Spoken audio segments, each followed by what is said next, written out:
we will move on to session 3, presentation of amendments. This is middle level and high school level amendment number 7, presented by David VanderYacht, Superintendent of the Lynden School District. Participation in girls' sports would be limited to biological females. At this time, are there any proposed revisions for this amendment? Hi, Paul. I would like to make a motion to withdraw this amendment from voting. Thanks, Lauren. We would need a second. I second. I second. So it was, the motion was Cindy, Lauren, McDaniel, and I didn't catch who the second was. I second it. Johnny Lee from Silas. Thanks, Johnny. So, all right, at this time, we will need a vote to withdraw this motion. So can I turn it over to Mark?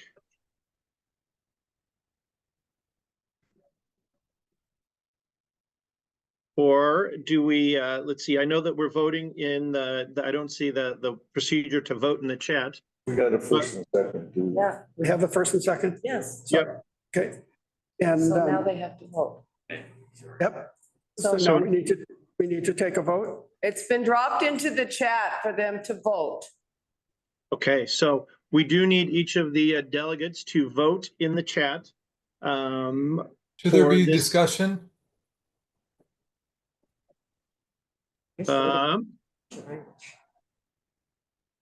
Yes, there's opportunity, there should be Yes. opportunity for discussion to present a rationale for why it would be withdrawn.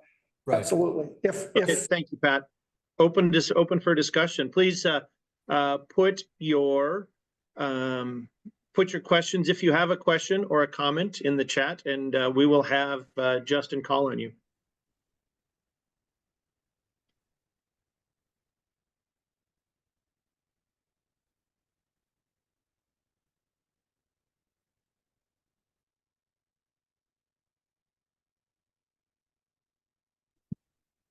Any comments? Sorry, I apologize. There's 3 people that put discussion in. If you have a question, so start with Brian Johnson. Do you have a question?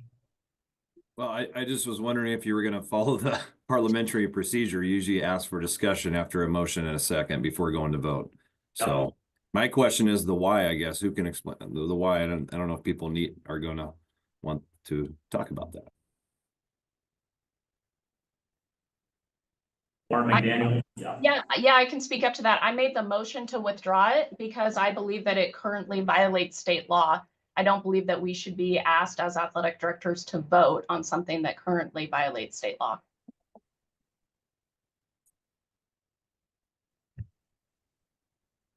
Hey, Alec Vermeer, did you have a question? I just was what provided was adequate for me. That's what I was just curious the reason. Paul Kotzman, I assume that's the same for you as well? Yeah, I was just curious as to what the rationale for withdrawal was and what the process would be. I understand the concerns about it violating current state law. I also understand that there's another side of the argument about being in compliance with federal law and also new interpretations of Title IX and equity on that front as well. So just thought we would have a further discussion on it before withdrawing an amendment. Specifically, what RCW are we talking about that it violates?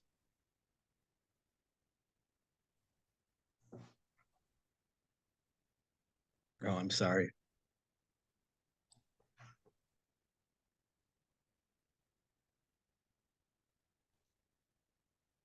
I don't have the number, but it would be the equity and inclusion one.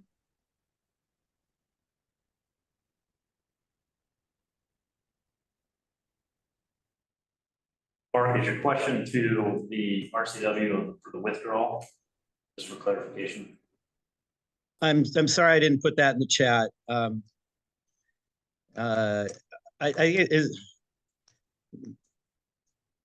Yeah, that was my question. Because I've done a little research and I can't find it.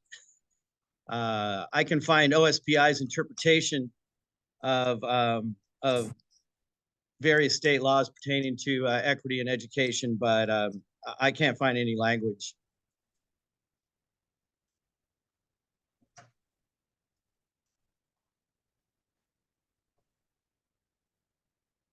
I did a quick Google on this, and I think I found a link to it, but I'm not 100% sure it's correct. But take a look at that. I don't know if that's it or not.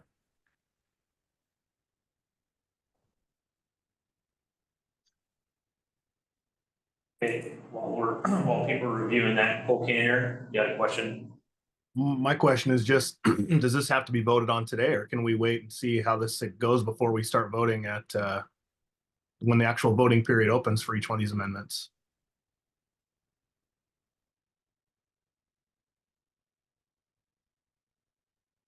What are we talking about voting on? The motion to withdraw, they do vote on.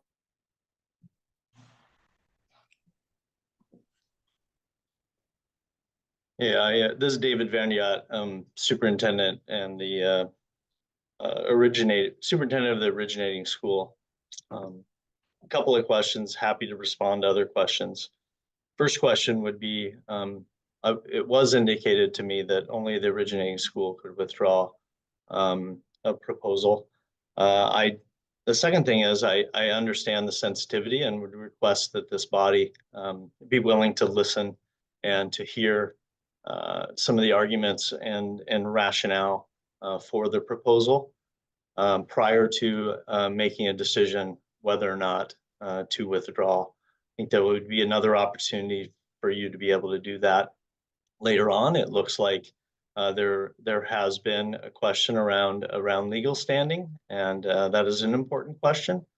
But I would not use it to avoid a discussion around a topic that is very sensitive, and would ask that the membership be willing to listen to the rationale as we move forward to try to create opportunities for young people to participate in sports.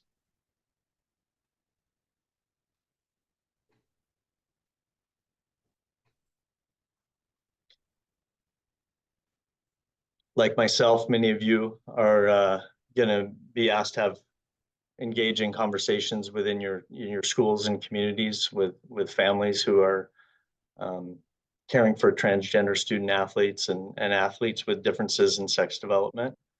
I think it's important that you allow an opportunity for myself and representing a group of superintendents to share the rationale behind the amendment.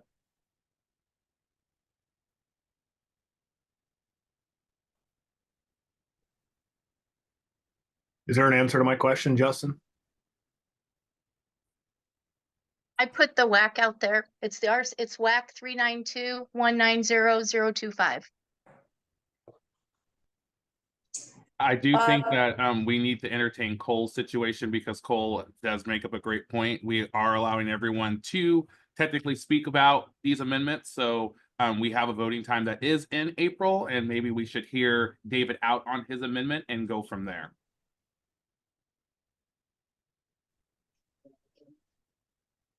This is Cindy, just to clarify two things.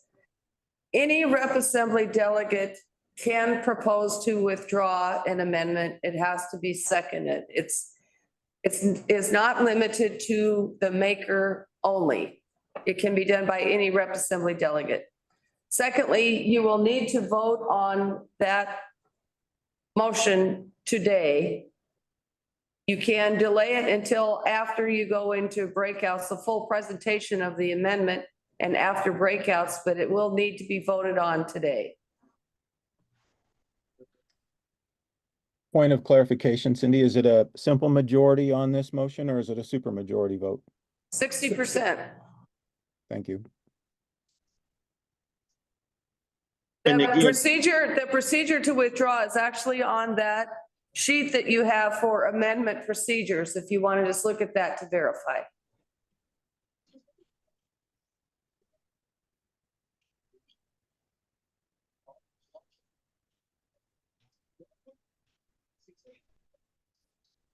So with that, is there any further discussion on the motion that has been made and seconded?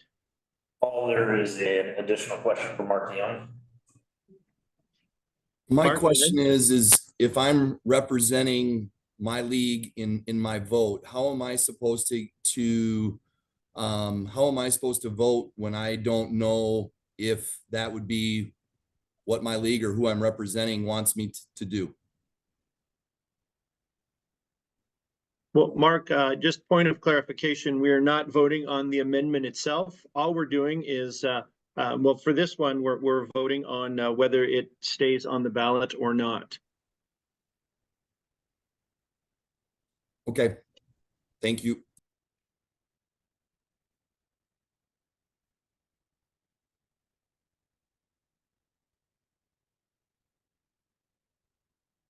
So with no further discussion, do we, I think it's probably best if we hear the presentation of the amendment and vote after the breakout discussion rooms.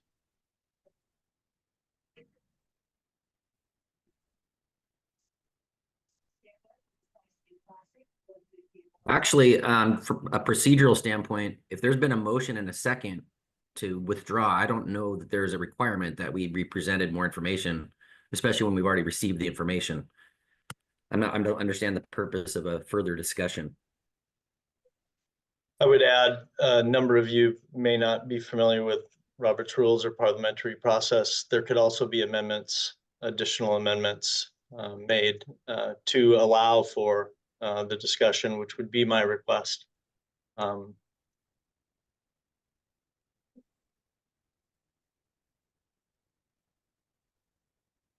Mark, little help on where to go with this?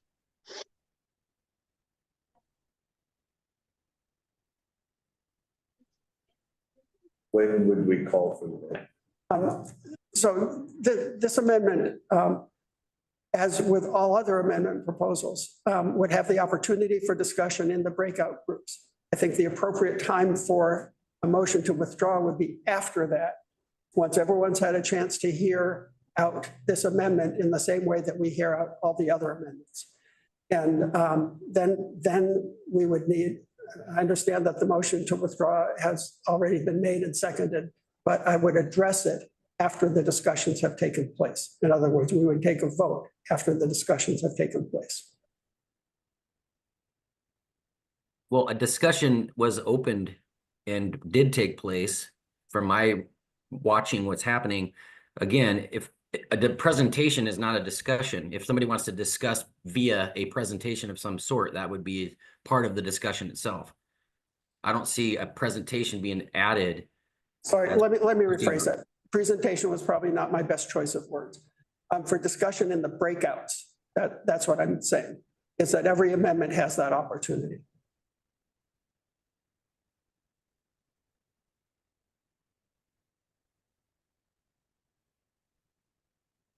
And so I would suggest hearing nothing else at this point, that now would be the time to go to the breakout. Hey, David, is that the amendment, the first, correct? I'm sorry, I apologize. They have not had a chance to present yet. I missed that. The makers of the amendment have the chance to present right now. So it is appropriate for the maker of the amendment to present at this time? Yes. All right, David, I'll turn the floor over to you. Well, thank you. I do recognize the sensitivity of this topic, and I appreciate the opportunity to present. Again, my name is David VanderYacht, Superintendent of the Lynden School District. Lynden is located just north of Bellingham and borders Canada.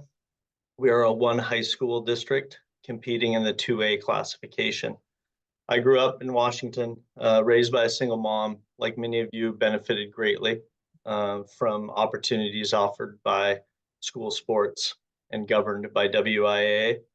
My wife, Vonda, competed as a Lynden Christian successful girls basketball program, while I was a 4-year, 3-sport athlete at Lynden. Together, we've raised 3 involved kids. Our youngest daughter was a competitive high school and collegiate tennis athlete.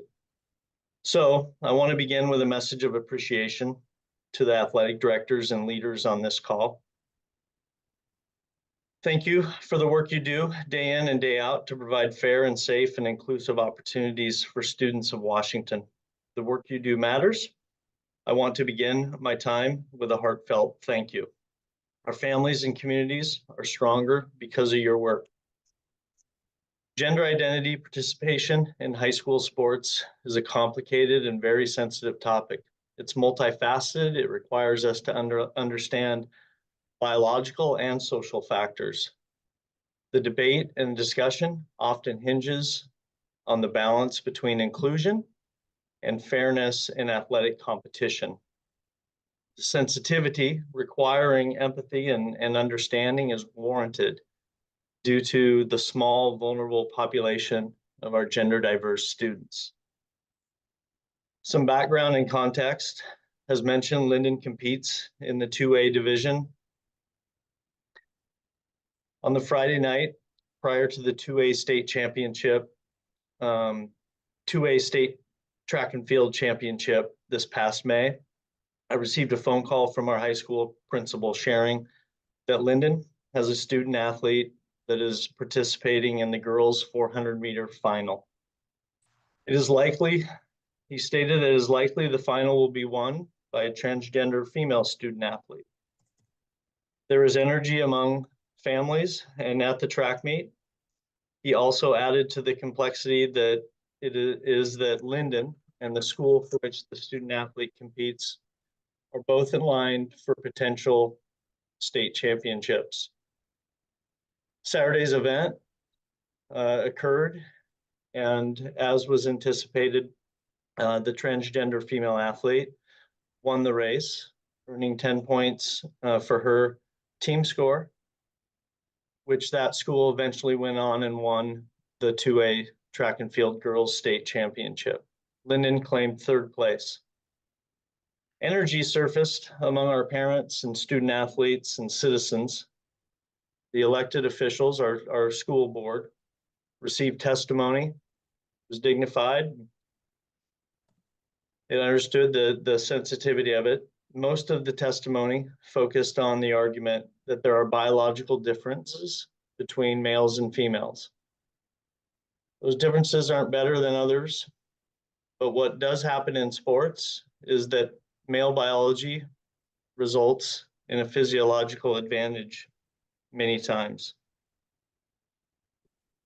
If we are going to continue to place a value on sex-separated sports intended to provide fair and equal opportunity for girl athletes, which I believe is the original intent of Title IX, then this topic deserves our discussion. Sadly, it's taking place at a time in which the national rhetoric creates harm for our most vulnerable population. On June 20th, the school board passed a resolution directing me to work within WIAA's amendment process. Clear within the resolution was the board's intent of maintaining opportunities for all student athletes while protecting the integrity of girls' sports. I began doing research on what other states were doing. I reached out to colleagues from across the state, and in September began meeting with a group of superintendents that eventually resulted in the amendment that is before you. So in WIAA's handbook, 18.16.0 gender identity participation, the proposal is that all students are encouraged to participate in WIAA athletics or activities. All student athletes, regardless of sex, gender identity, or gender expression, who meet eligibility criteria are allowed to participate in the boys open category. However, in order to maintain fair and equitable competition, participation in the girls category is limited to students whose biological sex is female, as defined in Appendix 6. Gone on to list the sports and the categories in which they would would reside. The boys open category would be baseball, basketball, cheerleading, cross country, dance drill, football, golf, soccer, swimming, diving, tennis, track and field, and wrestling. That is the first category. The second category, and there's a 2-category proposal, is a girls category. Girls basketball, girls bowling, girls cross country, girls golf, girls gymnastics, girls soccer, girls fast pitch softball, girls slow pitch, girls swimming, diving, girls tennis, girls track and field, girls volleyball, and girls wrestling. We have a responsibility in education, and I think this group probably shares my position that we want all of our student athletes to benefit from being in community with other students, and sports and activities is an exceptional vehicle for that to happen. We want our transgender athletes, students, to be accepted by their peer groups, to be welcomed into their peer groups. We have a responsibility to create those environments in our schools, and we must be committed to supporting those students. I've had the pleasure of supporting both transgender student athletes and student athletes with differences in sex development participate in Lynden athletics. It's more than just the guidelines that we have. We have to be committed to interacting and engaging with these families personally. It may be a little bit of a too strong of an ask for athletic directors, wherever the size of your district is, but you have to create structures within your school to be able to make sure there are supports in place. My heart was broken watching a transgender female athlete win a state championship among her peers and then stand on a podium in which her peers did not accept her. They stood silently while they clapped for their other peers. We're in an environment that we need to protect our transgender student athletes. WIAA is not able to implement amendment or handbook proposals that would not align with state of Washington laws, the laws of the state, guidelines of the state, and also the federal laws. There's a lot of fluidity within those laws right now. I would think it would be important for this body to engage in these discussions in their community, not shy away from them, so that our student athletes can be protected. If we're not willing to have these discussions, those discussions are going to be had in spite of us. And what we're seeing is they're not the same when they're not involving educators who understand what children are going through. And so I would recommend that this group work toward a vote and that WIAA make a statement that it would implement changes if and when it aligns with laws that would allow it. Happy to answer any questions, receive any comments. This has been a very involved journey, and I want to assure people on this call that anyone who's reached out to me as a strong advocate on either end, I've taken the time and met with them. I've learned and grown, and would be happy to respond to any questions. I am also in one of the breakout groups and know that those may be a place where some more open conversation can take place. Okay, at this point, we will open it up for questions on amendment proposal number 7. We will vote. We know there's a motion and a second on the floor. We will vote on that after. The question will be called after the breakout rooms. So at this point, are there any questions for David? Please put your name in the chat if you do.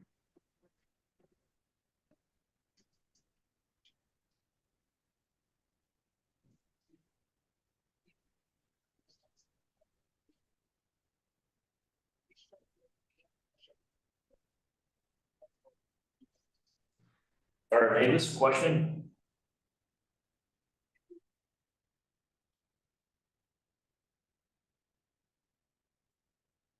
Tara, if you can unmute yourself, question.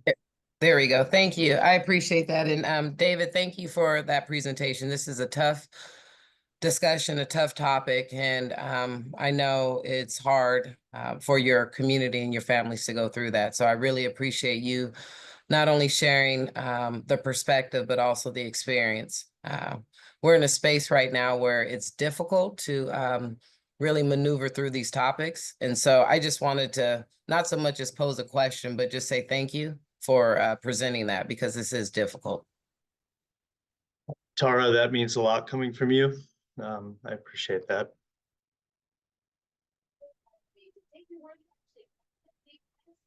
All right, thanks, Tara. Thanks, David. One more opportunity for question.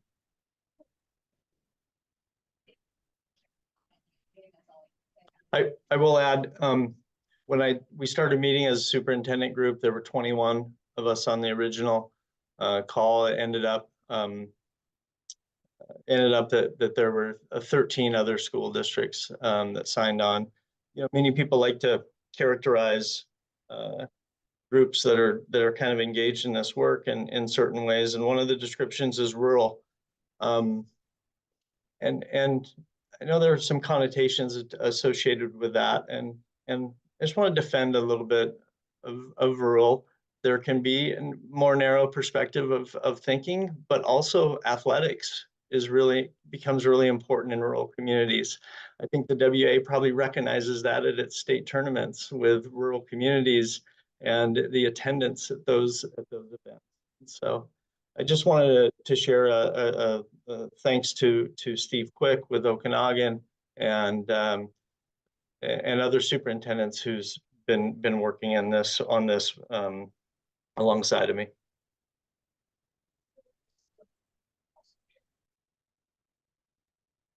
Okay, Aaron, question? Just a question, not necessarily about the amendment, but Dave, you said at the start of this that somebody had led you to believe that you were the only person that could make a motion or remove this amendment from consideration. Is that correct? Yeah. Do you remember where that came from? I don't. WIAA leadership has been very helpful. I've been involved with them through the way. Been very transparent. I felt they were transparent with me. They may have known this was going to come, this motion to withdraw. It was not shared with me. And again, I read it somewhere, and it probably was in some of those exchanges with WIAA leadership. Is that the case, or is that not the case, WIAA leadership? So this is Cindy. Yes, David and I and Mick have had several conversations, emails, phone calls. It's unfortunate that's he thought only a presenter or maker of amendment could withdraw it, because that is in the amendment procedures, that it can be presented by anybody on the Representative Assembly can make a motion to withdraw. So that's something that has been in the amendment procedures for a number of years. Frankly, none of us anticipated this coming, so we didn't actually go over that process, but it's always been on the sheet that includes all the amendment procedures. Yeah, thank you, Cindy. And again, I may have misunderstood or misconstrued. I don't think anyone was intentionally misleading me. Warren Sandhoff, question?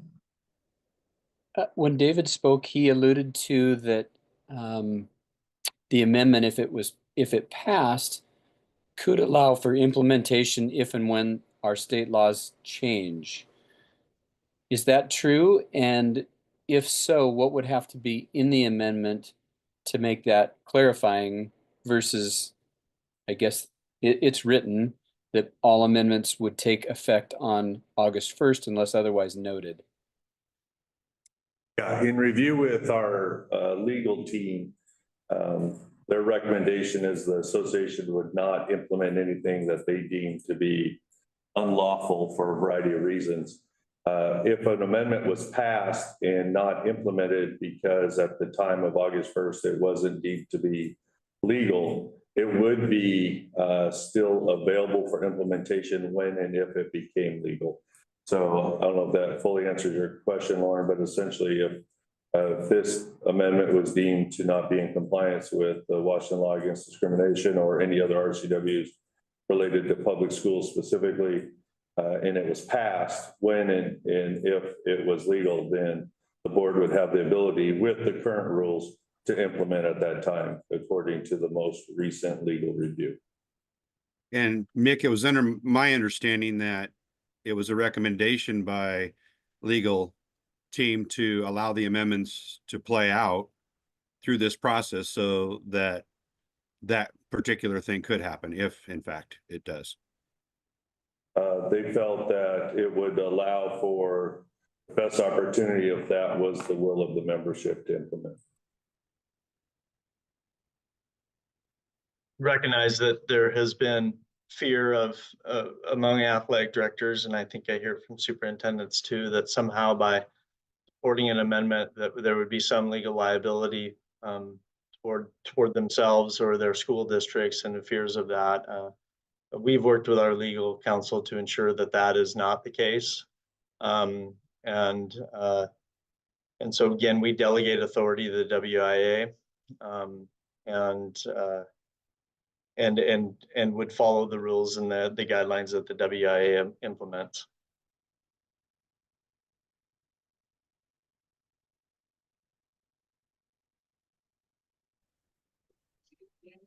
Are there any further questions for David?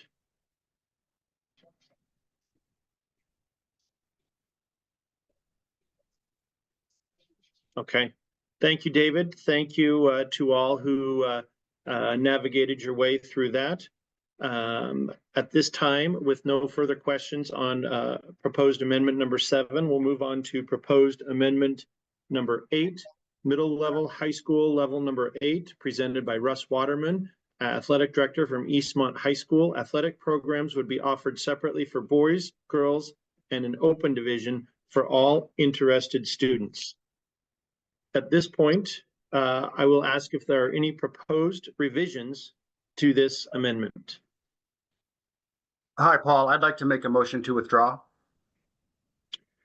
So I think, John, what I've learned is a motion to withdraw needs to come after discussion. So can I accept that motion after discussion? You got it.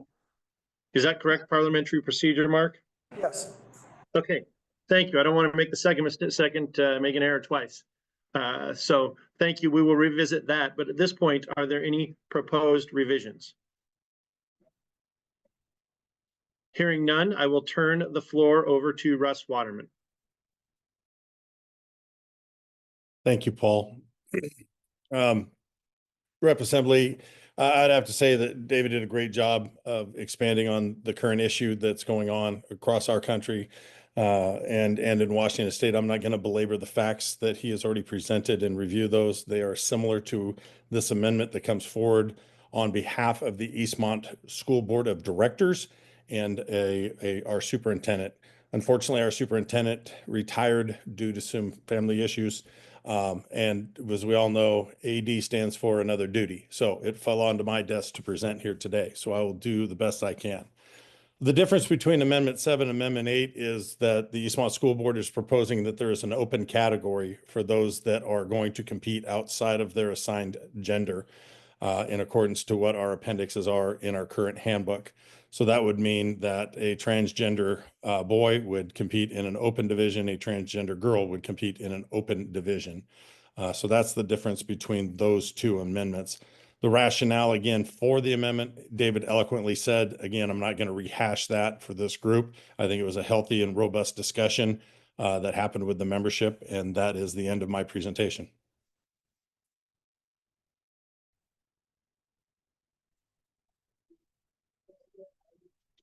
Okay, are there any questions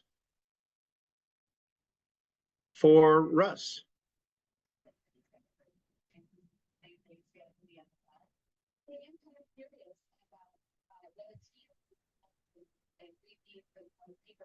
I have one question. Do we know how many transgender athletes we have in the state of Washington?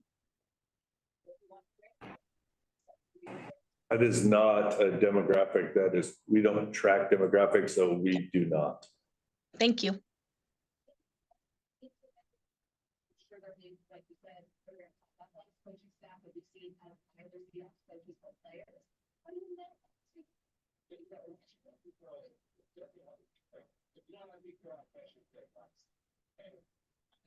Any other questions?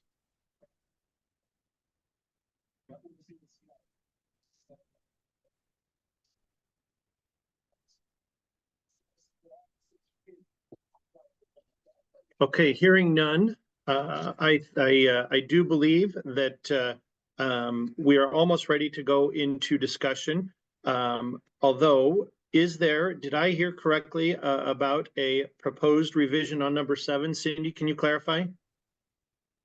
Yes, the part that's highlighted in yellow in the full text of the amendments is a proposed revision to the amendment. There does need to be a motion and a second to accept the revision prior to going in breakouts, so that in the discussion, you know exactly what you're covering in there. Again, you're not voting on whether you support the amendment, but just support the proposed revised language to clarify.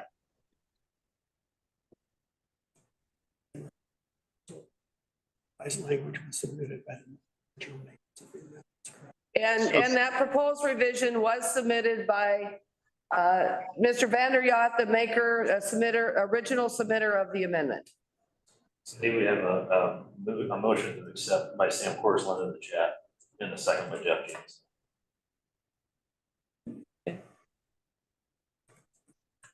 Okay, so it looks like we have a motion to accept the revised language on amendment number 7 that has been seconded. Any further discussion on the revisions in the amendment?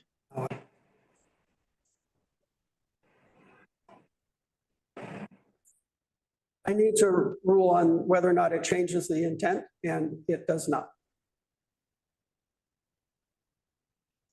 Thank you, Mark.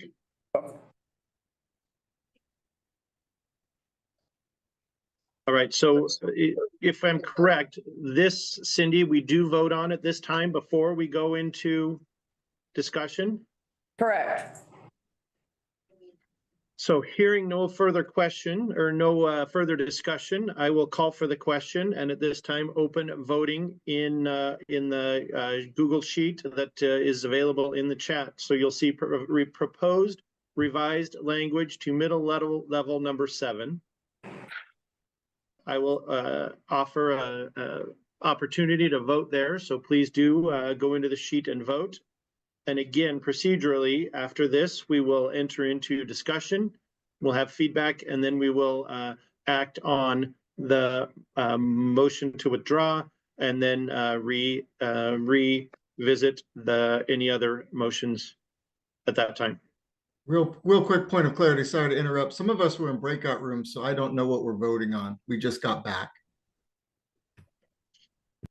We are voting on the proposed, there was a revision to the proposal that was originally put out, a revision to number 7. It is highlighted in the full text of the amendment summaries. So before we enter into discussion, we need to vote on the revised language that's in the text. So we're not making a vote on anything other than the revision.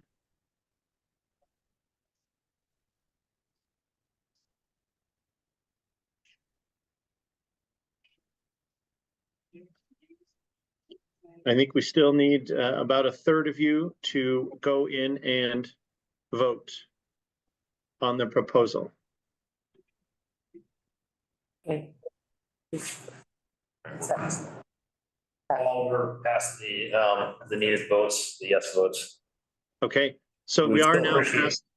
Sorry, we would still appreciate everybody to cast their vote, but we are past the yes vote. Okay, thanks, Justin. So after you have cast your vote, please feel free to move into the breakout rooms if they are available.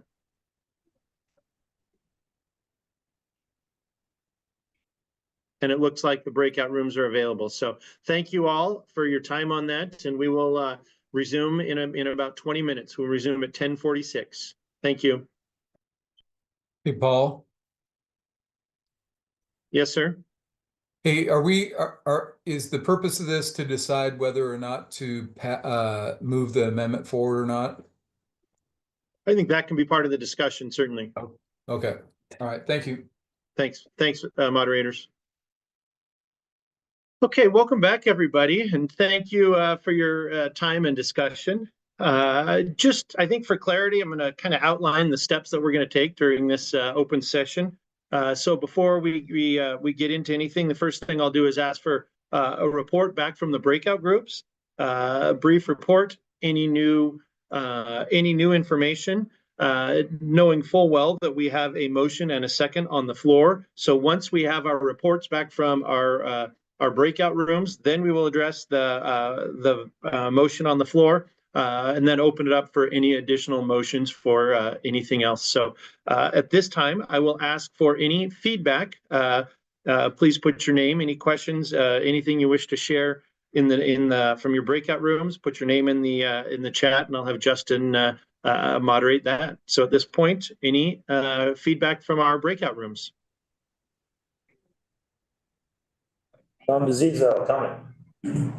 We, in our discussion, considering the new language for Amendment 7, wondering if there would be any willingness to maybe combine the two amendments into a one amendment at some point.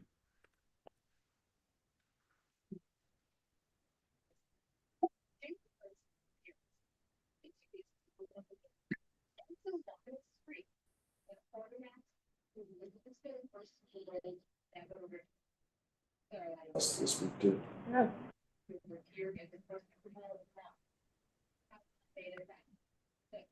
That would be up to David VanderYacht and Russ Watterman to make that determination. Yeah, I understand that. I just threw it out Yeah. there as a comment. So, yep. Thanks, Cindy. Mark DeYoung, group number 2. Just expressing some things from our group. Just a concern about, this isn't pointing the finger at anybody, but concern about the process from a standpoint of who's allowed to withdraw an amendment. Just would have liked to have some clarity. Some people were taken a little bit off guard by that. It was voiced that I think it's important to let the process play out. And then the third thing in our group was Sean Cassidy had a really good question about the original transgender rules. And so if Sean could maybe be okay for him to ask that I think it would be appropriate at this time.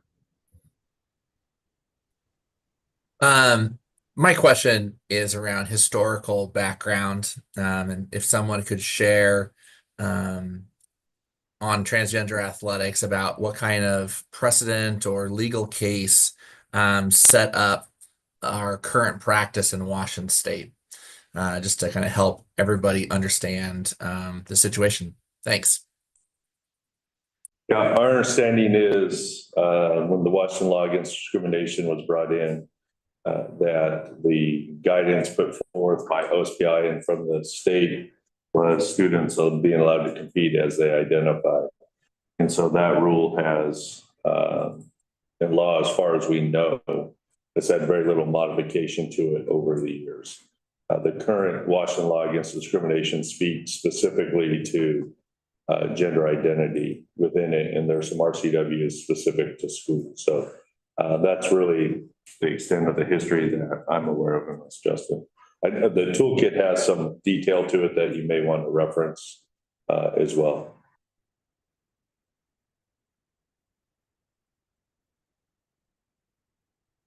Okay, Paul Coxon, group number 3.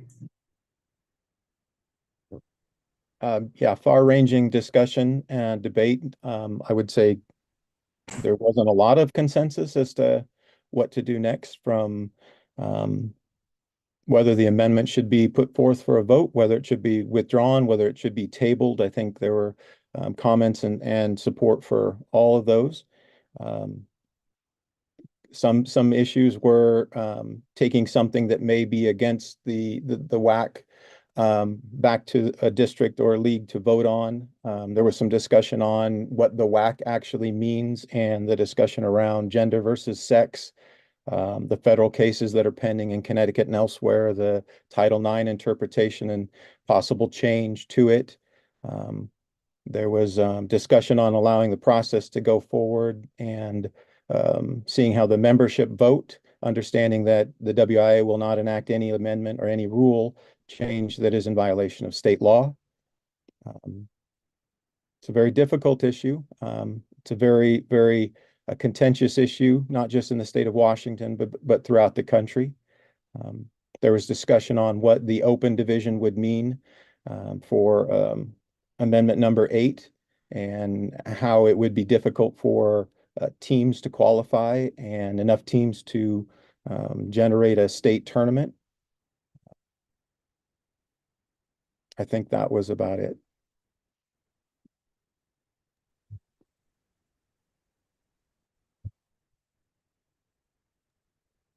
John Appelgate, Group 4.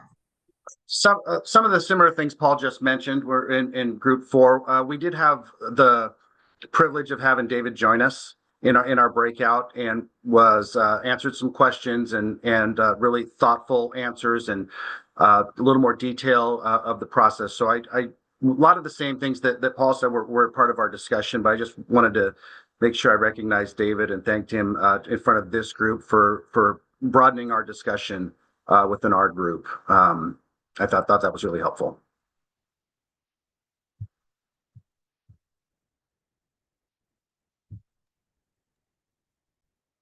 Thank you, John, and thank you to everyone, Paul, Mark, Don, for your comments and insights, sharing your group discussions. Is there anything else that of note that people wish to share? Looks like Suzanne has a question. So Suzanne, go ahead and unmute yourself and answer. Since the Rep Assembly vote is a representative of our league, is tabling this vote an option? Yes.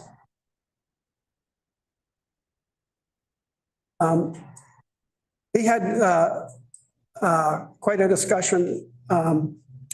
Cindy and I were comparing notes on if we can think of a time when an amendment proposal was tabled.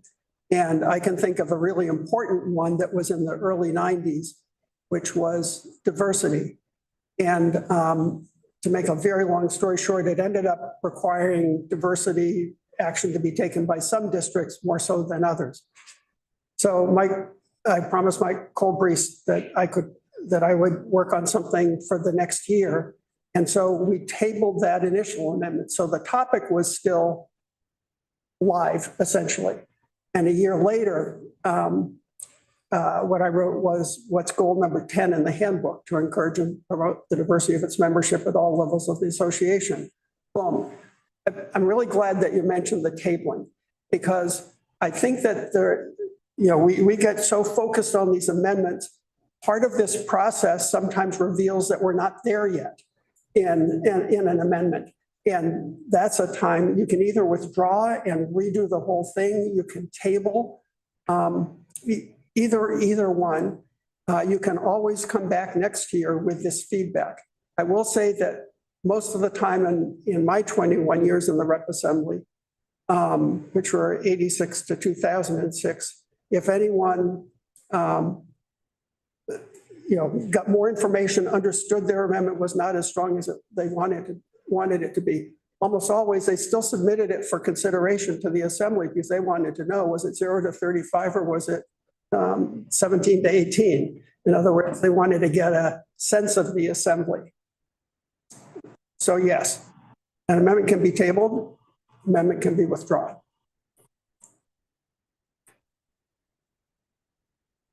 And if I may say, and tabling, an excellent example here is the question, can these two be combined? Does a group want to get together and work on that over the course of the next year? At the same time, the people who have submitted 7 and 8 may well want a reading on it from the Assembly. And in that case, they would vote not to withdraw.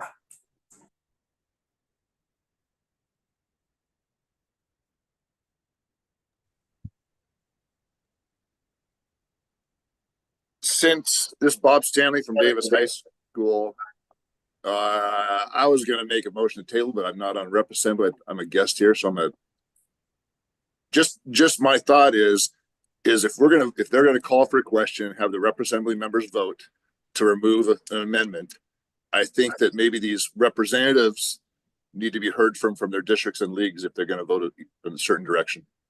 So maybe I'm encouraging someone to table this thing. Hey, can I jump in on Bob's encouragement?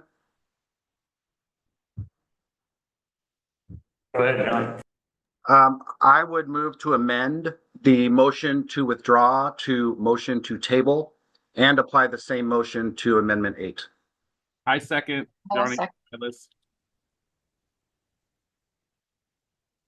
So we have an amendment or a motion to amend the motion on the floor, and it has been seconded.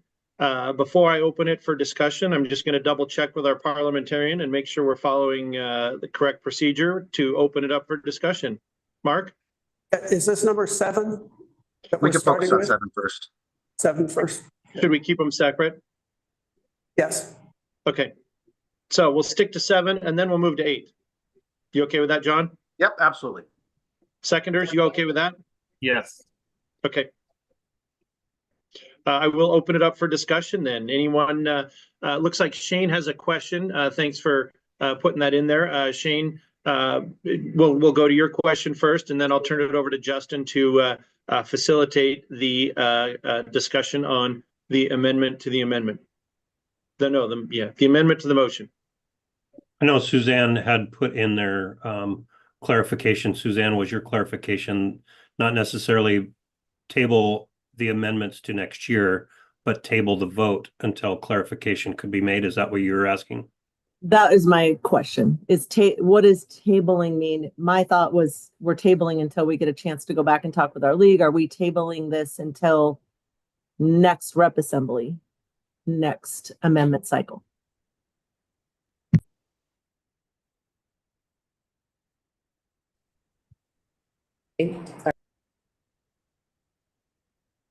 That wasn't my comment, so I'm waiting for Suzanne's clarification. I will clarify from my intent on my amendment would be to table it for the next year vote. As Mark alluded to from the examples before. And that was my comment. Part of the transfer committee, we were put together, and Jeff mentioned this in his presentation of Amendment 6, that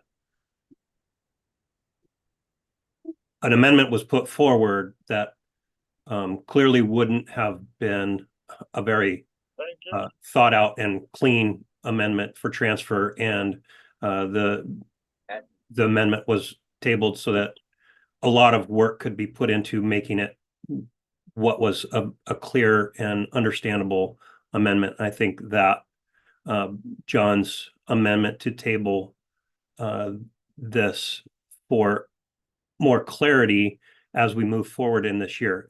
Someone had already mentioned it. It doesn't make sense to vote on something that could not be implemented if law does not allow it to be implemented. Why would we vote on something if it can't even be implemented? So I think it's important for us to really pay attention to legislature, both federal and state, and see where this leads. Just a comment.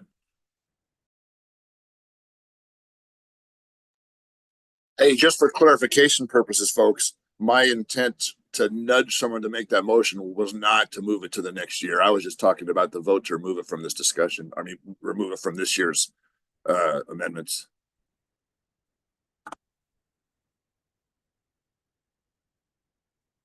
Okay. So John, we would need, first of all, there's a motion on the floor, and that's to withdraw number 7, okay? So what we would need is the people who made that motion to withdraw the motion, to withdraw the amendment, and then you could make a motion for us to table number 7 and 8, as I understand it. Just seven? Sorry, far, just seven. So far, just seven. We don't have a motion on the floor for 8. Thank you. So who made the original Lauren. motion? Lauren. I made the original motion and I will amend my original motion to table amendment 7 and 8 to gather more information and to suggest putting it back on next year. So tabling it for a year, similar to the transfer committee work that was done. Great, thank you. Who seconded? Lee. Johnny. I'll second that. Okay. He was the original one too. So now Paul can continue running the. So we would proceed with discussion and then we'd have a vote. And so the discussion is on, so the motion to withdraw the amendment is no longer on the table. We are now discussing tabling the motion.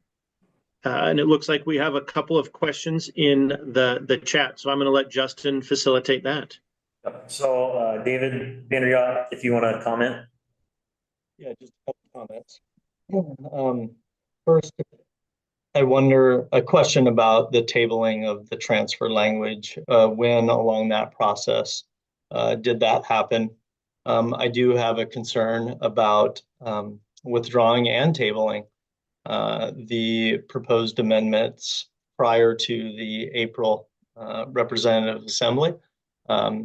We're asking athletic directors to pull something, to vote on pulling something that they do not have an opportunity to process with their leagues that they're representing.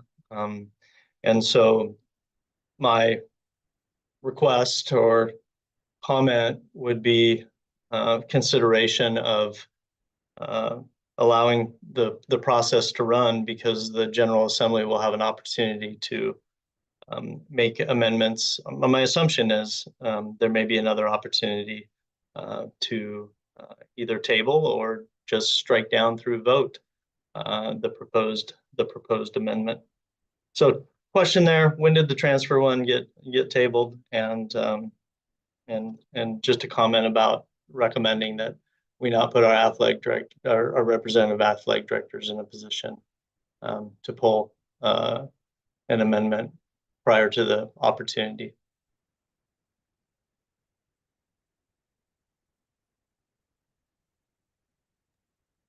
So David, I can answer the question. Last year, the transfer amendment was tabled at this meeting. And in lieu of that, there was a committee formed. As far as process from here on out, you talked about amending amendments. I'm gonna let Mark speak to that as a parliamentarian. And I need to check something. And the representative can.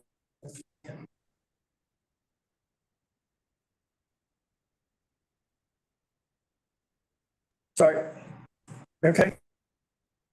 I was just checking with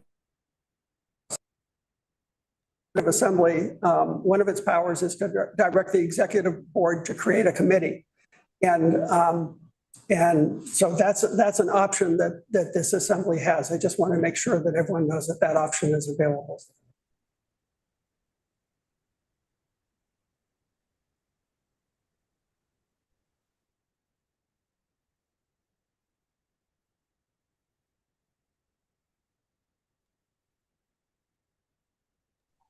On the language, either direct or request. Justin, it looks like we have a few more folks in the chat. I'm not sure where you left off. Yeah, so Eric, start if you want to unmute yourself, comment, question. Yeah, I kind of have, I don't know if it's one or two questions or just as the discussions evolved, to the comment about passing something that's illegal. The social studies teacher in me just looks at history. That's how things change. And, getting heard in a court process or whatever. I mean, just this discussion, I've been educated a lot. I've been approached by a lot of people just knowing that this discussion was happening today. And I don't think it's easy, but change is never easy. And so I think, we just have the process go. Then the second question I have in this discussion is today the last chance in the process to vote to table?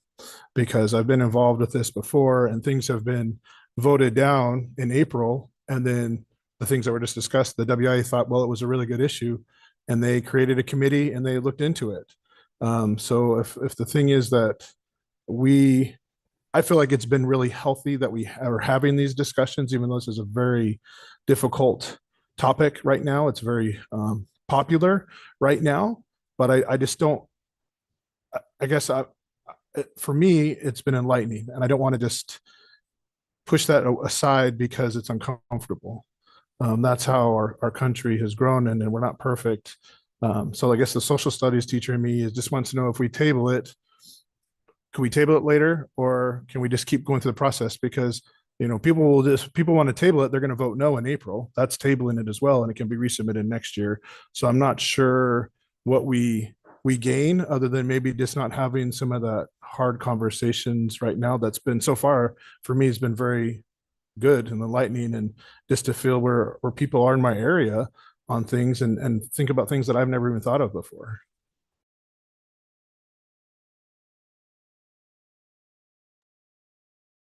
Okay, Tom Royce, question?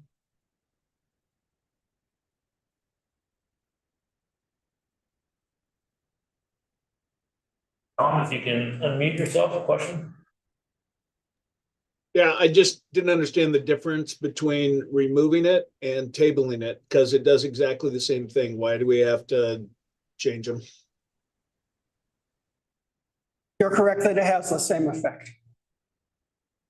But the withdrawal essentially means that you're starting over with a new proposal next year, while tabling means that it remains vibrant, that it's a topic that's still alive and it's for continued discussion. I think your question in terms of timing is correct, that there's not another rep assembly meeting between now and the voting period. That's accurate. Exactly. Question? Yeah, my question is on the voting of it. If it is, not something that the state of Washington approves currently, what happens in 8 months if Washington State does approve something where they would allow or make it so that this topic was legal? And so my question is in the past, has there been anything where the WIA has voted yes on, but it was illegal in the eyes of the state of Washington, but at some point the eyes of Washington changed and then we implemented what was voted on? Or vice versa, I guess. Yeah, we are not aware of something that was voted in that could not be implemented due to a perceived violation of state law. Has the state of Washington said, you can't do A anymore, and us as the WIA has then changed our handbook in reaction to that without, rep assembly approval? Yeah. I don't know. I'd be afraid to speculate at this part, not to be sly. I'm not sure. Concussion may be one of those areas but I'm not sure the details of how that was implemented. So. The information that's currently in the handbook came through the state legislature regarding the use of steroids. So that's how that got in there. Without rep assembly action. But that's a legal process. Okay, David VanderYacht, another comment?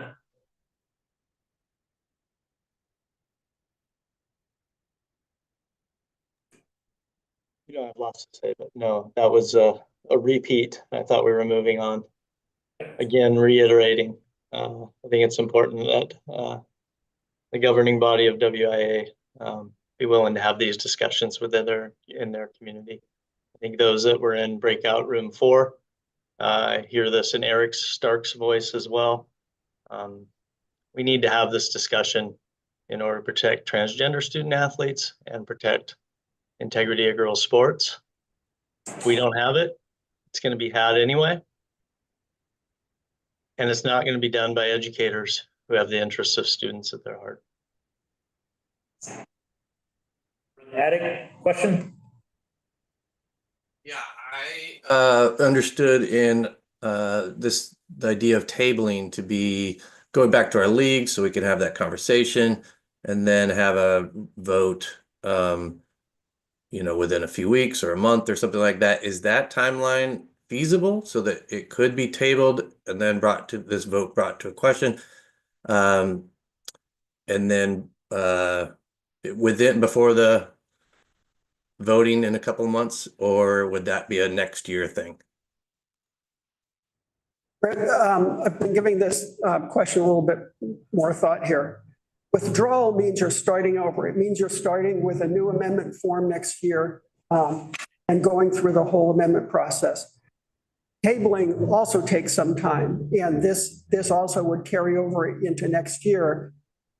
Tabling means it will not be voted on in April. But the idea is that you then already have these working documents, which are the proposals this year, Amendment 7 and 8, and those form your launching pad, that's your jumping off point.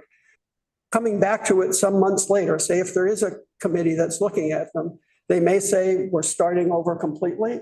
Once it's tabled, it can also, what it does is it preserves an option for you to continue considering these amendments over more than 1 year. Does that help? Yes, thank you. But if you're a rep assembly member that doesn't want this to be tabled and or removed, you would just vote this motion down. Yes, you would. Because this vote is not a vote on the topic. The vote is on whether or not this will be heard in April. Excuse me, what this will be voted on in April.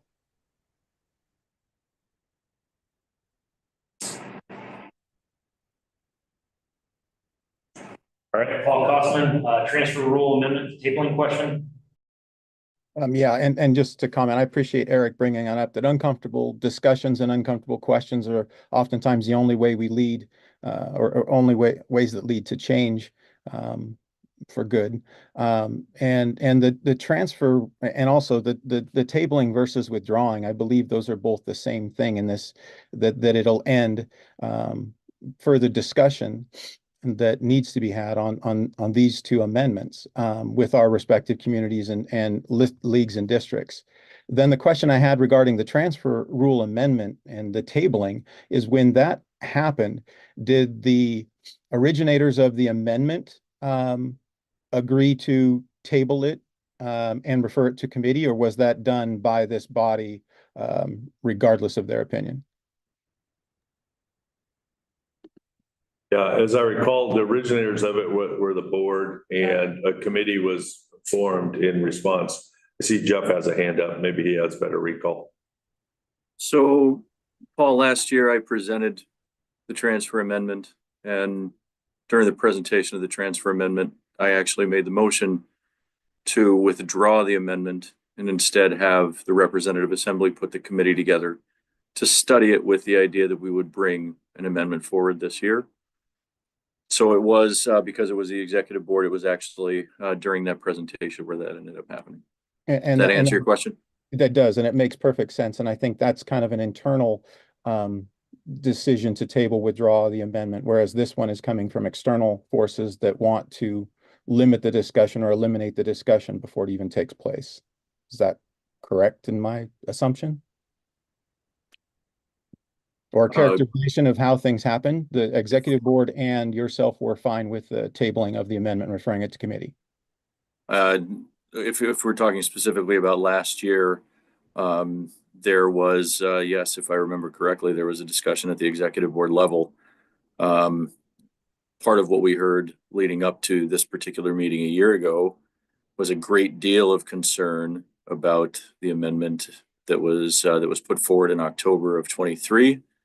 And there wasn't a great deal of support. So instead of what we would consider to be lost time of arguing about something that didn't seem to have a whole lot of traction to pass, then we made the decision to be proactive and say this is what we would end up doing. In many ways, I would see this as a today's situation is something a little bit different. I don't think this is, I from what I've been listening, I don't believe that the motion here is intended to stop discussion, but instead, rather than put forward an amendment that may or may not do what it isn't, the intention is to do, especially with all of the, I would say, uncertain legal activity in the courts and in the legislatures, both federal and state, that if a similar thing could end up taking place, we do have a gender identity committee. If that gender identity committee is expanded, multiple perspectives being at the table to discuss what's going on, actually see what legal changes ended up taking place. Could a better solution end up coming forward a year from now, right? I think that's what the intent of it is right now. That's at least that's the way I'm hearing the discussion. And I don't disagree with that at all. I would just add that, to understand the intent of this body and the Rep Assembly and our role within this entire state is not to, squash or kill debate before it takes place. It's to go and figure out how this body wants to vote on an issue. By taking it off the table, we don't have that ability. We don't have that ability to voice our support or opposition to issues. You're just removing it from consideration without continued discussion. So I would hesitate to table or withdraw any amendment. Okay, Kyle Kimball, question. Yeah, this kind of piggybacks on what Jeff had to say. I want to know, when you made your refer to committee last year, Jeff, how did you determine how the committee would be selected? Or did you defer that to Rep Assembly members or the WIAA board? How did you determine how that committee was selected? If I remember correctly, it was actually a number of different conversations. One, and really was done by the staff. The staff ended up, working with each of the district directors to determine representation. There was actually an application, kind of an application process. People could express interest in being there. And if I remember right, before this meeting was over a year ago, there was, well, I don't know, let's say 10 people that had said, make sure I'm on that committee. So, and then as I was chairing the committee, I do know my conversations with Mick, as those names were coming forward, was there were some discussions about continuing to expand, as people were interested, to make sure that there was a widespread representation on the committee, to make sure that they're all voices or all constituents actually had kind of a voice at the table there. How many were what was the final number of the members? 23. There's 23 that we have on the committee right now. Okay, thank you. Yeah. Lauren McDaniel, question. Yeah, thank you. It was placed in the chat, a comment about the Superintendent Advisory Board and School Board Advisory Board being allowed to table these two amendments or their vote on that. And I was just wondering if somebody from WIA could make a comment or answer if that actually did take place and the rationale behind that. Yeah, they wanted to wait for the advisory vote until they saw what the final form of the amendments were. So similar to today with the revisions being made to number 7, they wanted to vote on it once they saw the final determination of what the language was going to be.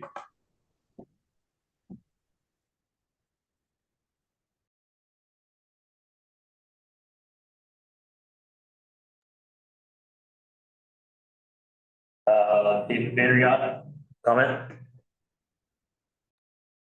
Thank you for providing that clarification. So if I understand correctly, then the IAC and the Superintendent Advisory Council has not taken a vote on its advisory vote and is waiting for this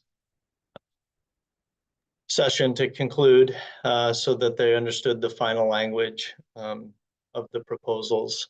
And so if I understand correctly, withdrawing or tabling would remove that advisory vote from those entities. Yeah, they had a discussion based on similar to what's going on here. And then when they were informed, the Superintendent Advisory realized that the language could be changed today, and it was possible that some of the language may be altered. They wanted to wait to vote until they saw what the final outcome was going to be of Rep Assembly. The IAC typically votes in February, so we're scheduled with them on February 19th. And so when those entities say table, they plan to come back around this between now and April to be able to give the voting delegates their advisory votes, is the way I understand that. Correct, on all amendments, not just 7 and 8, but all amendments.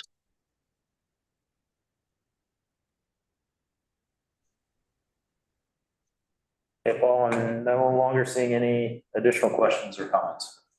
Okay, well, we are still in the discussion phase. We do have a motion and a second on the table to table amendments 7 and 8. So is there any further discussion?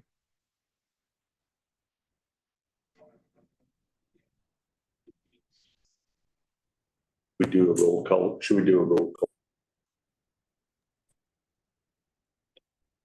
Hang on, I think we're figuring out procedure, but I'll wait before we call for the question for the WIAA staff.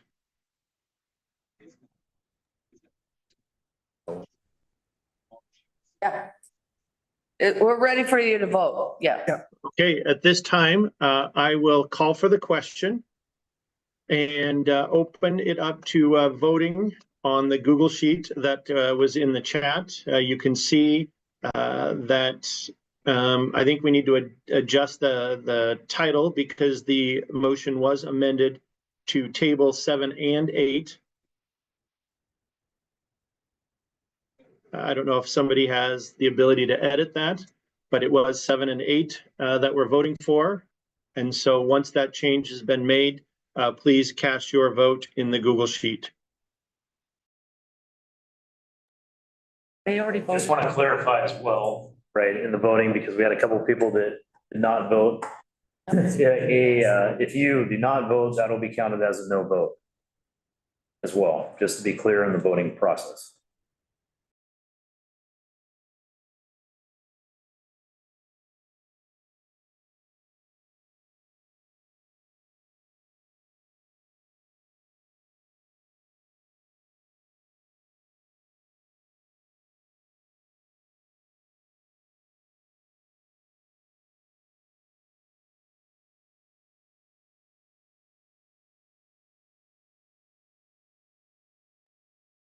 And just as a reminder, this does take 60% of the appropriate delegates for the revision to occur. And I will wait for somebody at the staff to let us know when we've reached a threshold or not. Thank you.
It does look like most of the votes are in. Staff, are we ready to move on? So the motion has failed. That means that the amendments 7 and 8 will be on the ballot for April.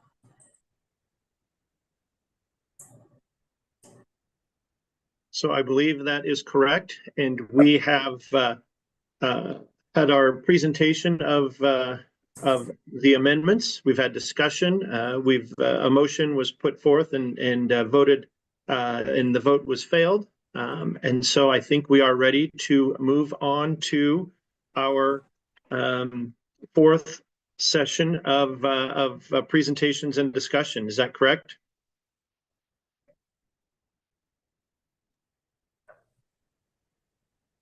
There's a comment in David VanderYacht. I'm going all the way back to Britt's question about tabling and withdrawing. Robert's Rules of Order is great if your association has a monthly meeting.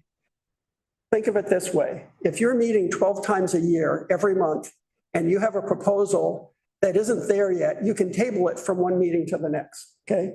If you have a situation like ours, we have big gaps of time in our schedule.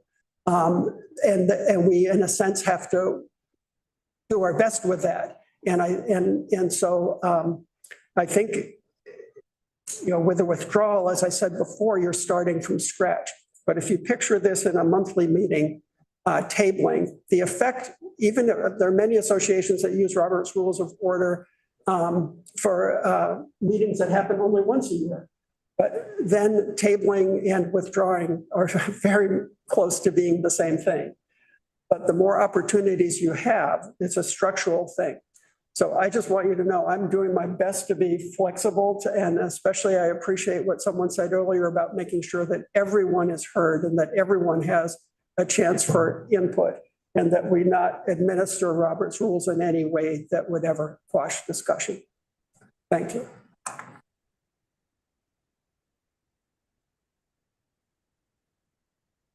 Rick, does that help? Yes, I don't know that we got to David's comment. I just have a closing comment I want to make. I want to thank the body for having an opportunity and the rich dialogue around this. I also know there'll be media response following these presentations.